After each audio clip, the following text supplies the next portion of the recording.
Once upon a midnight dreary, while I pondered weak and weary, over many a quaint and curious volume of forgotten lore, while I nodded, nearly napping, suddenly there came a tapping, as of someone gently rapping at my chamber door. "'Tis some visitor," I murmured, tapping at my chamber door. Only this and nothing more. Distinctly I remember it was in the bleak December, and each separate dying ember wrought its ghost upon the floor. Eagerly I wished the morrow. Vainly I had sought to borrow from my books surcease of sorrow, sorrow for the lost Lenore, for the rare and radiant maiden whom the angels name.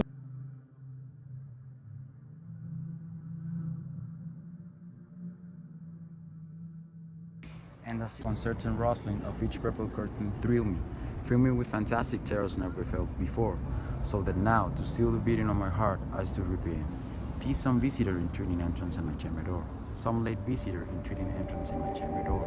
This it is, and nothing more."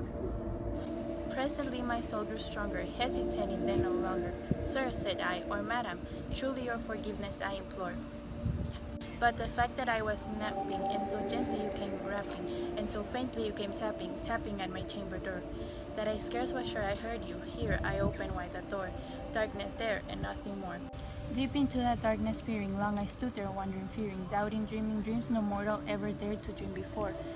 But the silence was unbroken, and the stillness gave no token, and the only word there spoken was the whispered word Lenore. This I whispered, and an echo murmured back the word Lenore. Merely this and nothing more.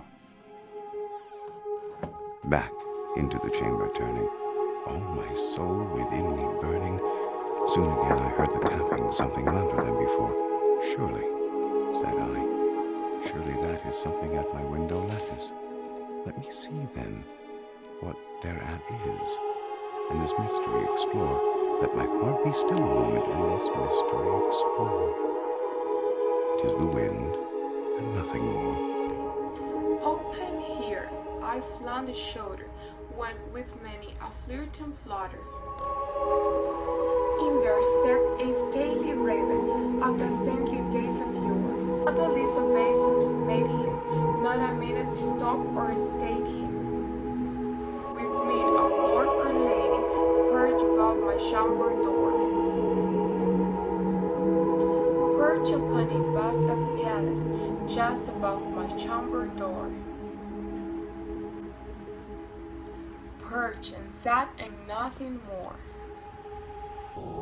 Then, this ebony bird beguiling my sad fancy into smiling, by the grave and stirred decorum of the countenance it wore. "Though thy crest be shorn and shaven, thou," I said, "art sure no craven, ghastly, grim, and ancient raven, wandering from the nightly shore. Tell me what thy lordly name is on the night's Plutonian shore." Quoth the raven, "Nevermore." Much I marveled this ungainly fowl to hear discourse so plainly, though its answer little meaning, little relevancy bore, for we cannot help agreeing that no living human being ever yet was blessed with seeing bird above his chamber door, bird or beast, upon the sculptured bust, upon his chamber door, with such a name as Nevermore. But the raven sitting lonely on the placid but spoke only that one word, as if he sold, and one word he did outpour. Nothing farther than he uttered, nothing further than he fluttered, till I scarcely more than mother or the friends have flown before. On the morrow he will leave me, as my hope has flown before. Then the bird said, Nevermore. Startled by the stillness broken by reply so aptly spoken, doubtless, said I, what it utters is its only stock and store, caught from some unhappy master whom unmerciful disaster followed fast and followed faster, till his songs one burden bore, till the dirges of his hope that melancholy burden bore of never, nevermore.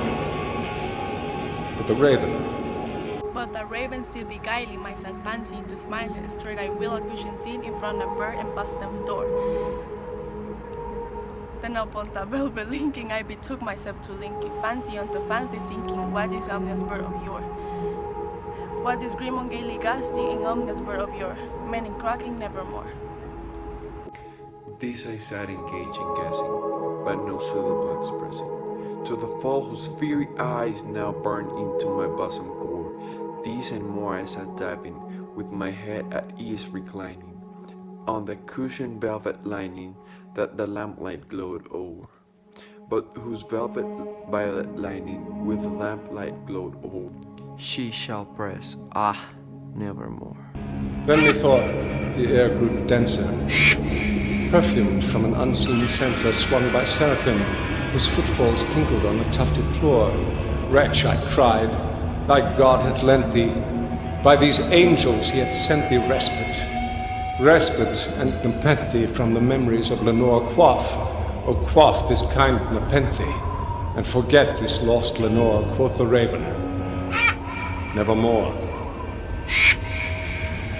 Prophet, said I, thing of evil, prophet, still a bird or devil, whether tempter sent or whether tempest tossed thee here ashore, desolate, yet all undaunted, on this desert land enchanted, on this home by horror haunted, tell me, truly I implore, is there balm in Gilead? Tell me, I implore, quoth the raven, nevermore. Prophet, said I, thing of evil, Prophet, said I, thing of evil, prophet still, of bird or devil, by that heaven that bends above us, by that God we both adore. Till his soul is sorrow laden, if within the distant Aden, it shall clasp the sainted maiden, whom the angels name the north. It shall clasp a rare and radiant maiden, whom the angels name the north. Quoth the raven, nevermore. Be that word or sign of parting, bird or fiend that keeps starting. Get thee back into the tempest and the night's Suetonian shore. Leave no black plume as a token of that lie thy soul hath spoken. Leave my loneliness unbroken. Quit the bust above my door. Take thy beak from out my heart, and take thy form from off my door. Quoth the raven, nevermore. And the raven, never flitting, still is sitting, on the pallid bust of Pallas, just above my chamber door, and his eyes above all the seeming of a demon that is dreaming, and the lamplight o'er him streaming, throw his shadow on the floor. And my soul from out that shadow that lies floating on the floor shall be lifted nevermore.